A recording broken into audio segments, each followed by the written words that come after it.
Hello नमस्कार दोस्तों, मैं देव कुमार आप सभी का एक बार फिर से स्वागत करता हूं आपके अपने एमटीडी न्यूज़ चैनल पर। दोस्तों मैं आप सबके सामने काफ़ी दिनों बाद आ रहा हूं, उसके लिए तो मैं सबसे पहले आप सभी से माफ़ी चाहता हूं। दोस्तों क्या है कि मैंने जब से लॉ कॉलेज में एडमिशन लिया है तब से मेरे पास समय नहीं रहता है, और बाकी जब मुझे समय मिलता है तो मैं आप सबके लिए लेटेस्ट अपडेट जो है पीएसएल की डालता ही हूँ। लेकिन दोस्तों अब मैं आपको रेगुलर, जैसा कि आप देख रहे होंगे पिछले काफ़ी दिनों से मैं आपको लेटेस्ट अपडेट अपने यूट्यूब चैनल पर अपलोड करता ही हूँ। और आज मैं खुद आप सभी के लिए काफ़ी सारे पीएसएल के अपडेट लेके आया हूँ, जिसमें कि सबसे पहले मैं आपको बताऊँगा कि अभी पीएसएल के मामले में फ़िलहाल अभी क्या चल रहा है, सेबी क्या कर रही है, हमारी गवर्नमेंट क्या कर रही है इस मामले पर, और संगठन जो है वो इस मामले पर क्या कर रहे हैं फ़िलहाल। देखिए दोस्तों, सबसे पहले मैं आपको बता दूं कि अभी सेबी की तरफ से ताज़ा जानकारी क्या है पीएसएल मामले में। तो इसलिए दोस्तों आप सभी से रिक्वेस्ट है कि इस वीडियो को पूरा आप आखिरी तक देखिएगा, क्योंकि दोस्तों इसमें पीएसएल कंपनी की काफ़ी महत्वपूर्ण जानकारियाँ मैं आपको आज दूंगा। और वीडियो को आगे शुरू करने से पहले सबसे पहले तो आप सभी से रिक्वेस्ट है कि जिन लोगों ने भी हमारा चैनल सब्सक्राइब नहीं किया है एमटीडी न्यूज़, तो वो लोग सब्सक्राइब कर ले, क्योंकि आगे भी अब आपको रेगुलर अपडेट मिलती रहेंगी। तो ज़्यादा टाइम वेस्ट ना करते हैं, चलिए आगे वीडियो शुरू करते हैं। दोस्तों जैसे कि आपको ये दिख रहा होगा, ये सेबी pslrefund.co.in सेबी की वेबसाइट है, जो कि उसने पीएसएल रिफंड के लिए बनाई है। दोस्तों इसमें बताया गया है कि सेबी ने 15,000 तक के निवेशकों को सक्सेसफुली रिफंड कर दिया है, जिन लोगों के भी आवेदन आए थे और उनके ओरिजिनल डॉक्यूमेंट भी उनके पास पहुंच गए, तो उन लोगों का सेबी ने रिफंड कर दिया है। और अब सेबी ने 17,000 तक वाले निवेशकों को पैसा वापस करना शुरू किया है। और दोस्तों सबसे महत्वपूर्ण बात यह कि सेबी ने जिन भी निवेशकों ने जब आवेदन किए थे सेबी की वेबसाइट पर, आपको पता होगा जब आपने आवेदन किया था ऑनलाइन, तो उसमें मोबाइल नंबर भी सबने डाले थे।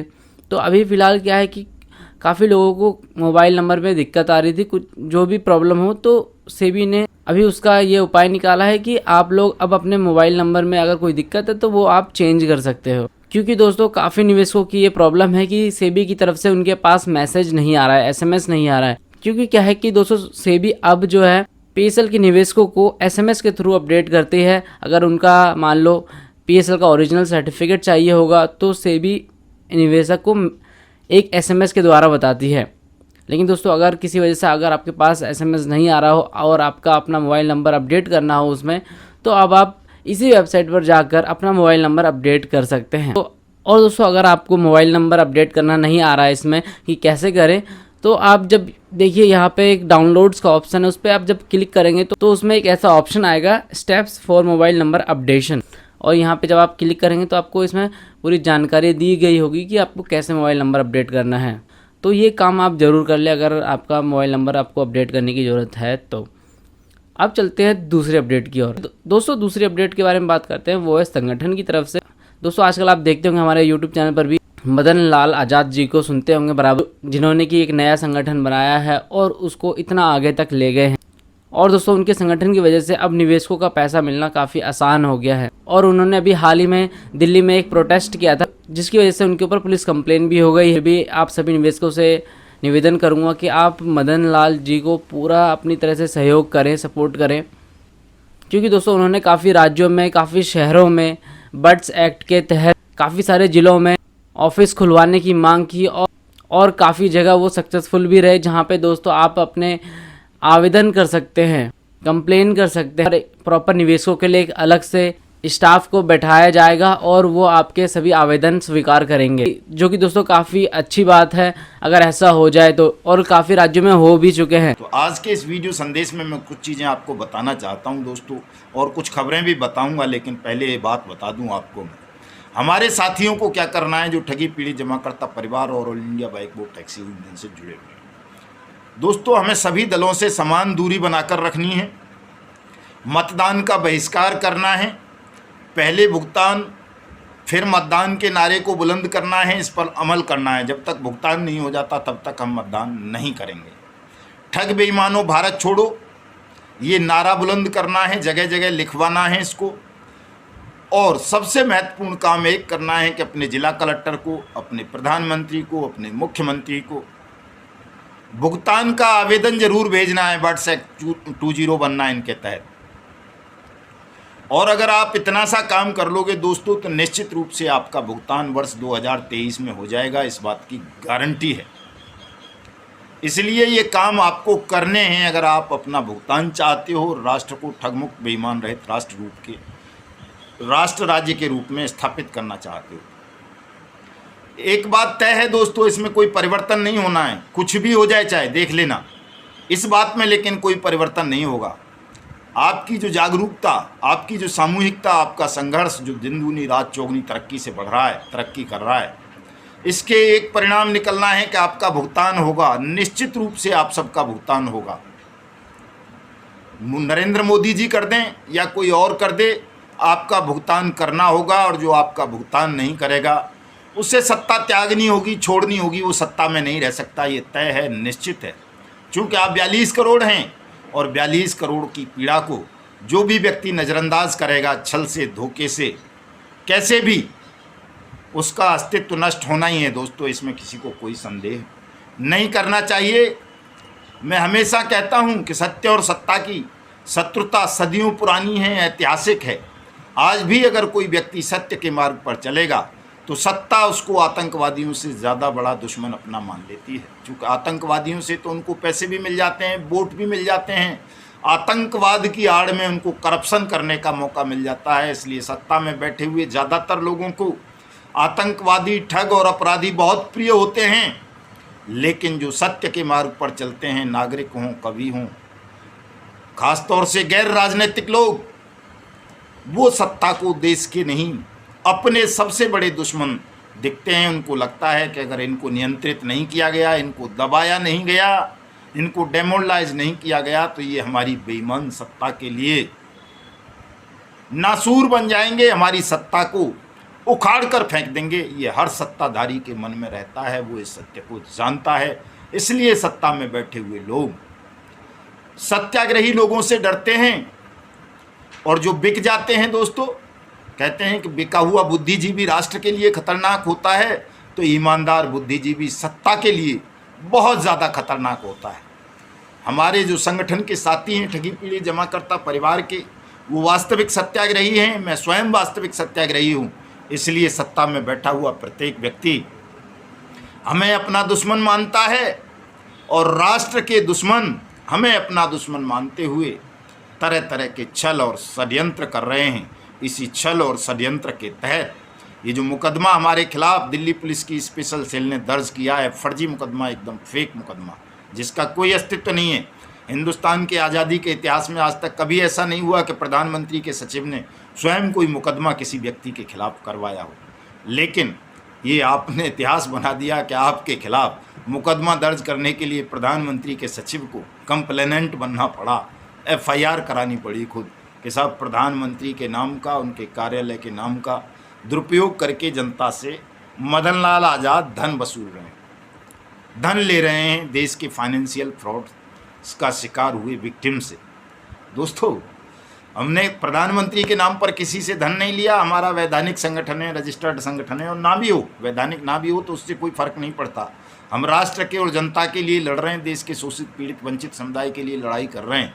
उसमें लोगों से चंदा ले सकते हैं, शुल्क ले सकते हैं, इसमें कोई गैरकानूनी काम नहीं है। तो इसलिए घबराने की ज़रूरत नहीं है। किसी भी साथी को मैंने जो बताया है, निर्देशन दिया है मेरे वीडियो में, उस पर तमाम साथियों को अमल करना है। दोस्तों, मैं आपको बता देना चाहता हूं, सहारा का जो जोनल मैनेजर था मध्य प्रदेश का, उसको अरेस्ट कर लिया गया है। उड़ीसा में बर्ड्स एक्ट अथॉरिटीज़ अपॉइंट हो गई हैं। ये दोनों खबरें भी बड़ी महत्वपूर्ण हैं। दोस्तों, एक और बड़ी बात मैं आपको कहना चाहता हूं कि देश में आपके पास केवल और केवल सोशल मीडिया का हथियार उपलब्ध है अपनी बात कहने के लिए, और जितना जल्दी आप इसका प्रयोग कर लोगे उतनी जल्दी आपका भुगतान हो जाएगा। इसको हल्के में मत लेना। अभी जैसे जैसे आपका आंदोलन बढ़ेगा, सरकार सोशल मीडिया पर बैन लगाना शुरू कर देगी। समूचे सोशल मीडिया पर भी बैन नहीं लगा सकी तो सरकार जो बर्ड्स एक्ट के लिए एक्टिव होंगे लागू करवाने के लिए, उनके मीडिया अकाउंट्स को सस्पेंड करवा सकती है। इसलिए तमाम साथी अपने सोशल मीडिया पर अकाउंट क्रिएट कर लें, यूट्यूब पर भी, फेसबुक पर भी, ट्विटर पर भी, व्हाट्सएप पर भी, इंस्टाग्राम पर भी, टेलीग्राम पर भी, और एक दूसरे को सब फॉलो कर लें, ताकि अगर मान लो 10, 20, 50, 100, 200 अकाउंट्स को बंद भी करवा दे सरकार, तो बाकी अकाउंट्स के द्वारा हमारी बात देश तक, देश की जनता तक पहुंचती रहे। इस काम को तमाम लोग ध्यान से कर लेंगे दोस्तों।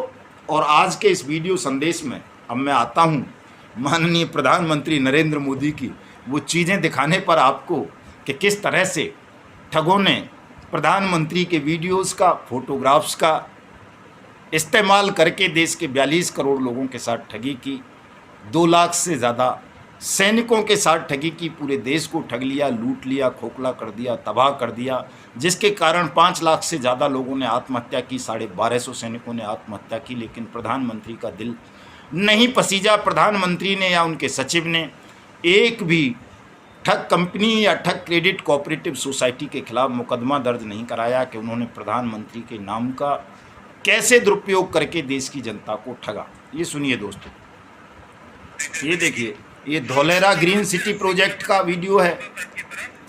तमाम ठग प्रधानमंत्री के इस वीडियो को दिखा दिखा के देश के 70,000 फौजियों को लूटा है दोस्तों। धौलेरा ग्रीन सिटी प्रोजेक्ट सुन लीजिए जरा गौर से प्रधानमंत्री जी क्या कह रहे हैं इस वीडियो में। ये धौलेरा ग्रीन प्रोजेक्ट के अपराधियों के खिलाफ, ठगों के खिलाफ प्रधानमंत्री ने मुकदमा नहीं दर्ज कराया। ये वीडियो का खुल करके इस्तेमाल किया धौलेरा ग्रीन सिटी प्रोजेक्ट में, और 70,000 फौजियों को और बाकी लाखों लोगों को ठगा ठगों ने। हाल का ही प्रकरण है, अहमदाबाद का प्रकरण है। अभी हाल ही में राजस्थान में मुकदमे दर्ज हुए हैं, 3 ठगों को अरेस्ट करके जेल भेजा गया है दोस्तों। इसके अलावा और दिखाता हूँ मैं, प्रधानमंत्री जी को भी ये टैग करूँगा कि वो देखें ठीक से कि क्या क्या हो रहा है उनके नाम पर देश में गोरख धंधा, और किस तरह से वो ठगों के संरक्षक बन गए देश में। उनके खिलाफ उनके कार्यालय ने, उनके किसी सचिव ने कोई कार्रवाई नहीं की है आज तक। ये देखिए दोस्तों, JKB multi state credit cooperative society घोटाला, लाखों लोगों को ठगा गया। ये अनूप सिंह हैं जेकेबी के चेयरमैन। प्रधानमंत्री के इस फोटो का खूब इस्तेमाल किया है, जो पीछे खड़े हुए हैं ग्रीन, उसमें देख पा रहे हैं या नहीं आप लोग? देखिए, इनके खिलाफ प्रधानमंत्री ने एक पत्र नहीं लिखा, आज तक मुकदमा दर्ज नहीं कराया, इनको गिरफ्तार नहीं कराया। ये देखिए, यही जेकेबी वाले गृह मंत्री अमित शाह जी के साथ हैं। ये सारे फोटो इनके केंद्रीय कार्यालय में लगे हुए हैं। तमाम अपने बुकलेट्स पर छाप करके लोगों को मूर्ख बनाया इन्होंने कि हम प्रधानमंत्री के लोग हैं। ये प्रोजेक्ट गृह मंत्री का है, बीजेपी सरकार का है, लेकिन प्रधानमंत्री ने कोई मुकदमा इनके खिलाफ नहीं करवाया। देखिए, रक्षा मंत्री राजनाथ सिंह जी के साथ हैं महोदय। और देखिए, और देखिए, और देखिए, योगी आदित्यनाथ जी के साथ। ये प्रीतम सिंह कोट भाई हैं, जीसीए मार्केटिंग के चेयरमैन। श्रीमान जी कांग्रेस पार्टी के विधायक थे पंजाब से, कभी देश के लाखों लोगों को ठगाया, आज तक अरेस्ट नहीं हुए हैं, खुले घूम रहे हैं। और मैं आपको दिखाता हूं दोस्तों आज बहुत सारे फोटोग्राफ्स जिनमें प्रधानमंत्री के नाम का इस्तेमाल किस तरह से ठगों ने किया है। देखिए, पूरा देश देखिए, इसको ज़्यादा से ज़्यादा वायरल करना दोस्तों, ताकि देश को पता चल सके कि किस तरह से देश के 42 करोड़ लोगों को ठगों ने ठगा, और किस तरह देश की मोदी सरकार मौन रह गई। और जब हमने अनियमित जमा योजनाएं पाबंदी कानून 2019 को इम्प्लीमेंट करने की मांग की, तो मोदी सरकार बौखला गई। उसको लगा कि ठगी पीड़ित जमाकर्ता परिवार का आंदोलन बढ़ा, इसको दबाया नहीं गया, तो एक दिन वो आएगा कि हमें 42 करोड़ लोगों का भुगतान करना होगा या फिर सत्ता त्यागनी होगी। इसी बहस से प्रधानमंत्री ने दोस्तों स्वयं अपने सचिव को निर्देश दे करके हमारे खिलाफ फर्जी मुकदमा ठगी का दर्ज करवाया है कि हम ठगी करते हैं। जो ठगी पीड़ितों के लिए, न्याय के लिए लड़ रहे हैं, वो उनको ठग नज़र आते हैं। मुकदमा दर्ज हो गया 23 मार्च से लेकर के 13 अप्रैल तक, कितने दिन में हो गया है लगा लीजिए आप, 15 दिन के अंदर अंदर ही मुकदमा भी दर्ज हो गया। ये देखिए दोस्तों, दिख रहे हैं या नहीं? प्रधानमंत्री जी की फ़ोटो है, उनके मरहूम केंद्रीय मंत्री रामविलास पासवान की फ़ोटो है। राधा माधव कॉरपोरेशन लिमिटेड के ठगों ने यही पिक्चर दिखा दिखा कर देश के 60 लाख से ज़्यादा लोगों को ठगा। किसी को न्याय नहीं मिला आज तक। इस कंपनी का चेयरमैन मितेश अग्रवाल, प्रधानमंत्री का दोस्त, खुला घूम रहा है दोस्तों। रामविलास जी तो स्वर्गीय हो गए। और दिखाता हूं दोस्तों, ये देख रहे होगे आप, ये भी प्रधानमंत्री जी के मित्र हैं, पीछे दिखाई पड़ रहे हैं आपको। इन्होंने भी ब्लू फॉक्स मोशन के नाम पर देश के लाखों लोगों को ठगा है। और दिखाता हूं दोस्तों, ये आप देख रहे हो अनिल सेन, गोबाइक या जेबीसी कुछ इस तरह की इसने कंपनी बनाई है यहीं नोएडा में। इसने ठगी की।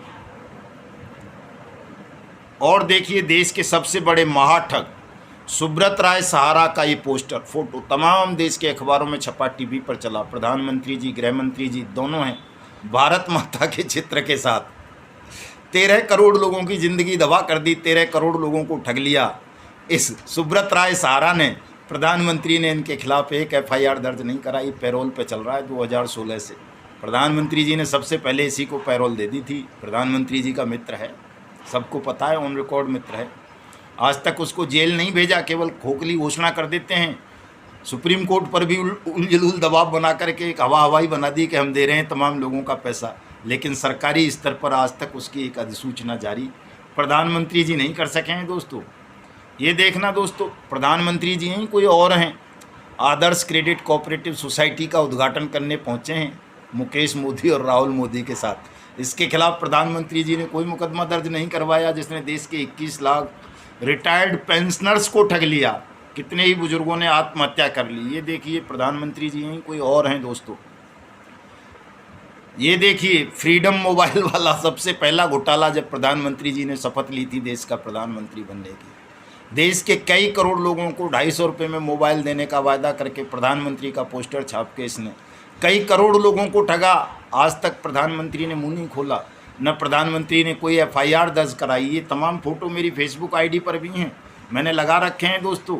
ये देखिए कैची पिक्सल वाला, सबको मिलेगा 11,500। नरेंद्र मोदी जी कह रहे हैं कि घर बैठे ये टीवी देखो, विज्ञापन देखो, सबको 11,500 रुपये मिलेगा। ये गुजरात का ही ठग था दोस्तों, जिसने ये पोस्टर छाप के कोविड काल में देश के लाखों लोगों को ठग लिया। देख रहे हो ना, प्रधानमंत्री जी की फ़ोटो है ये भी। और दिखाता हूँ दोस्तों आपको मैं, और भी बहुत सारी हैं मेरे पास इस तरह की प्रधानमंत्री की फ़ोटो, जिनमें उनके चित्र का दुरुपयोग किया गया है, नाम का दुरुपयोग किया गया है, लेकिन प्रधानमंत्री जी ने इनके खिलाफ कोई कार्रवाई नहीं की। देखिए प्रधानमंत्री जी के साथ साथ और बहुत सारे भूतपूर्व प्रधानमंत्री भी एक महाठग के साथ विराजमान दिखाई दे रहे होंगे आपको। इनके खिलाफ कोई कार्रवाई आज तक नहीं हुई कि कैसे प्रधानमंत्री का और बड़े लोगों के नाम का दुरुपयोग करके देश के लाखों करोड़ों लोगों को लूट लिया गया, ठग लिया गया। ये देखो, ये प्रधानमंत्री जी के साथ ही फ़ोटो है राहुल मोदी का, आदर्श क्रेडिट कोऑपरेटिव सोसाइटी वाले का। संजीवनी वाला सबको पता ही है दोस्तों, गजेंद्र सिंह शेखावत केंद्र में मंत्री है। और देखिए प्रधानमंत्री के मित्र अमिताभ बच्चन किस तरह से सहारा हाउसिंग प्रोजेक्ट का प्रचार करके देश के करोड़ों लोगों को ठगवा रहे हैं। कोई एफआईआर नहीं हो रही, कोई जेल नहीं भेजा जा रहा इनमें से। और देखिए दोस्तों, ये भी देख लो, ये भी तमाम वही लोग हैं, आदर्श क्रेडिट वाला ही मामला है ये भी। और बहुत सारे इस तरह के प्रोजेक्ट हैं दोस्तों, जिनमें देश के करोड़ों लोगों के साथ ठगी की घटनाएं हुई, लेकिन सरकार ने उनके खिलाफ कोई एक्शन नहीं लिया। और देखिए एक और जयप्रदा जी के साथ कैसे चिपक रहे हैं, सुब्रत राय सहारा खुले घूम रहे हैं। दोस्तों मेरे कहने का आशय ये है, मैं कोई गुस्सा नहीं है मेरे मन में प्रधानमंत्री के प्रति, बल्कि मुझे तो उन पर दया आ रही है बहुत ज़्यादा कि धन्य हूँ मैं, कम से कम मुझे उन्होंने पाकिस्तानी खालिस्तानी नहीं कहा, इतनी कृपा की मेरे ऊपर। मुझे केवल ये कहा, ये लिखवाया पुलिस में मेरे खिलाफ कि जी मैं उनके नाम का दुरुपयोग करके लोगों से पैसा ले रहा हूँ, चंदा ले रहा हूँ, तो इसलिए मेरे खिलाफ ठगी का मुकदमा दर्ज करवा दिया जाए। वरना तो प्रधानमंत्री जी चाहते तो मुझे पाकिस्तानी खालिस्तानी बता सकते थे, लिखवा सकते थे। वो चाहते तो मुझे इंटरनेशनल एनजीओ की फंडिंग, और वो कौन सा है मुस्लिम संगठन है एक, उसका नाम भी लिखवा सकते थे। चूँकि मालिक हैं, देश के राजा हैं भाई, कुछ भी कर सकते हैं, वो करवा सकते थे। लेकिन उन्होंने मेरे ऊपर इतना रहम किया या कृपा की है कि मेरे बारे में उन्होंने ये सब न लिख करके केवल यही लिखवाया है कि प्रधानमंत्री कार्यालय और प्रधानमंत्री के नाम का इस्तेमाल करके लोगों से पैसा ले रहे हैं मदन लाल आज़ाद, और ठगी पीड़ितों को न्याय दिलाने के लिए कोई लड़ाई नहीं लड़ रहे। चूँकि 23 मार्च को हमने इनके कार्यालय का घेराव किया, हमने ये मांग की कि जब हमारी पार्लियामेंट ने सर्वसम्मति से अनियमित जमा योजनाएं पाबंदी कानून 2019 पारित किया है, बनाया है, राष्ट्रपति ने उसको साइन किया है, नोटिफाइड हुआ है। तमाम राज्य सरकारों ने उस कानून को क्रियान्वित करने की लिखित गारंटी दी है और उस कानून में आपने ये वायदा किया है कि राज्य देश के ठगी पीड़ितों का पैसा वापस करेगा, उनसे भुगतान का आवेदन लेकर 180 दिन में करेगा। हमने यही बात तो कही कि जब एक कानून है तो उस कानून को क्रियान्वित कीजिए, लोगों का पैसा दीजिए। इतने लोग रोज़ सुसाइड कर रहे हैं, करोड़ों लोग मानसिक रूप से अर्धविक्षिप्त हो चुके हैं और इस बात को लेकर देश के प्रधानमंत्री का इतना नाराज हो जाना कि सामान्य लोगों के खिलाफ, गैर राजनीतिक लोगों के खिलाफ इतनी उग्रता धारण कर लेना कि उनके खिलाफ इस तरह के मुकदमे दर्ज करवा देना, मैं समझता हूँ ये गलत है, ऐसा नहीं करना चाहिए। वैसे तो खैर ये उनका अधिकार है कि भाई हम सत्याग्रही हैं, हम सत्याग्रह के हथियार का प्रयोग करके जन चेतना पैदा करेंगे सरकार के खिलाफ, सत्ता के खिलाफ, बेईमानों के खिलाफ, ठगों के खिलाफ। तो सत्ता हमारे खिलाफ मुकदमे तो दर्ज करवा ही सकती है, हमें जेल भिजवा सकती है, ये अधिकार तो उसके पास है ही। लेकिन इस अधिकार का इस्तेमाल थोड़ा सोच समझ करके करना चाहिए था, क्योंकि आप किसी भी कानून का दुरुपयोग करेंगे, किसी एजेंसी पर नाजायज़ दबाव बनाकर आप अपराधियों को खुला छुड़वाएंगे और जो निर्दोष लोग हैं, जो अपराधों के खिलाफ लड़ रहे हैं, अपराधियों के खिलाफ लड़ रहे हैं, उनके खिलाफ एजेंसियों का दुरुपयोग करेंगे, उन पर दबाव बनवाएंगे, तो भविष्य आपको माफ़ नहीं करेगा। ईश्वर आपसे नाराज़ हो जाएगा, प्रकृति आपसे नाराज़ हो जाएगी और जो आपके अधीनस्थ हैं वो भी कब तक आपकी इस तानाशाही को स्वीकार करते रहेंगे। और हिंदुस्तान कोई नपुंसकों का मुल्क नहीं है, हिंदुस्तान कायर देश नहीं है। हिंदुस्तान तो उन मुगलों से भी लड़ा है जो बहुत ज़्यादा क्रूर होते थे। हिंदुस्तान उन अंग्रेज़ों से लड़ा है जिनका साम्राज्य इतना बड़ा था कि जहाँ से सूर्यदेव उदित होते हैं और जहाँ अस्त होते हैं वहाँ तक उन्हीं का साम्राज्य था, परमाणु शक्ति थी। हम उनसे भी लड़े हैं, उनको भी उखाड़ फेंका है। तो आप तो हमारे ही वोट से चुने हुए प्रधानमंत्री हैं, आपकी सत्ता को उखाड़ने में कितना समय लगेगा? 1 साल के मेहमान और हैं आप। अगर इसी तरह से आप अन्याय करते रहेंगे, देश के 42 करोड़ लोगों का भुगतान कानून बन जाने के बाद भी नहीं करेंगे, तो 2024 में आम चुनाव है, हम आम चुनाव का ही बहिष्कार करवा देंगे, मतदान का बहिष्कार करवा देंगे। ध्यान रखना प्रधानमंत्री जी, हम नोटा वाले भी नहीं हैं, हम कोई अरविंद केजरीवाल और राहुल गांधी भी नहीं है कि आप हमें सांसदी छीनने का भय दिखा दोगे या मुख्यमंत्री का पद छीन लेने का भय दिखा दोगे। मदन लाल आज़ाद तो सड़क पर बैठा हुआ आदमी है, सड़क से नीचे मदन लाल आज़ाद को आप कहीं नहीं ले जा सकते। और जेल तो मदन लाल आज़ाद के लिए उपहार है, पुरस्कार है। मदन लाल आज़ाद का क्या प्रत्येक सत्याग्रही का पुरस्कार रहा है? ये कोई धन पद प्रतिष्ठा के भूखे नहीं है कि आप हमारा धन लूट लोगे, फैक्ट्रियाँ चल रही हैं साहब तो हम आपकी गुलामी करने लगेंगे, सत्य से बगावत कर देंगे। हमने तो झूठ से बगावत करना सीखी है, अन्याय से बगावत करना सीखी है और अन्याय को, झूठ को, अहंकार को धूल में मिला देंगे, मिट्टी में मिला देंगे। ध्यान रखना, इतिहास पढ़ लेना। मदन नाम है मेरा जो न स्वयं में मद करता है, अहंकार रखता है, न किसी का अहंकार जीवित रहने देता है अगर वो अपनी पर आ जाए तो। और मैं तो पिछले 30 सालों से अपनी पर आया हुआ हूँ। पिछले 3 सालों से तो मैंने सब कुछ छोड़ रखा है, घर द्वार, केवल और केवल एक ही बात के पीछे पड़ा हुआ हूँ, कहने में जमा योजनाएं पाबंदी कानून 2019 का क्रियान्वयन कराऊंगा, देश के 42 करोड़ ठगी पीड़ितों का भुगतान कराऊंगा और यदि भुगतान नहीं करवा सका तो बेईमान सिस्टम और ठग साम्राज्य को जमींदोज कर दूंगा, चाहे कुछ भी करना पड़े। ध्यान रख लेना मेरी बात का।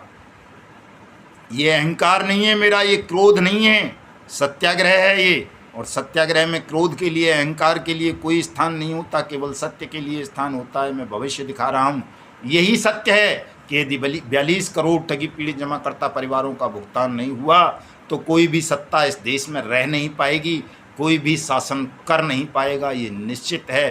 ध्यान रखना। और मैं अपने साथियों से कहना चाहूँगा कि साथियों, डरना नहीं, झुकना नहीं, दबना नहीं, चाहे एक मुकदमा नहीं 1000 मुकदमे हो जाएं, इनकाउंटर भी करवा दे सरकार मेरा। वैसे होगा नहीं, मेरी आयु अभी शेष है, मृत्यु तो ईश्वर तय करते हैं, नारायण मेरे साथ रहते हैं, तो हत्या कोई कर देगा ये संभव नहीं है। लेकिन मान लीजिए हो भी जाए किसी तरह से, तो फिर भी आपको डरना नहीं है, घबराना नहीं है, प्रतिकार करना है, अपने अधिकार के लिए लड़ना है।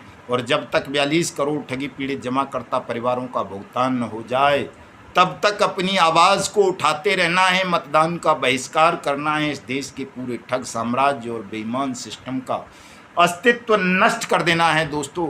जय हिंद, जय भारत।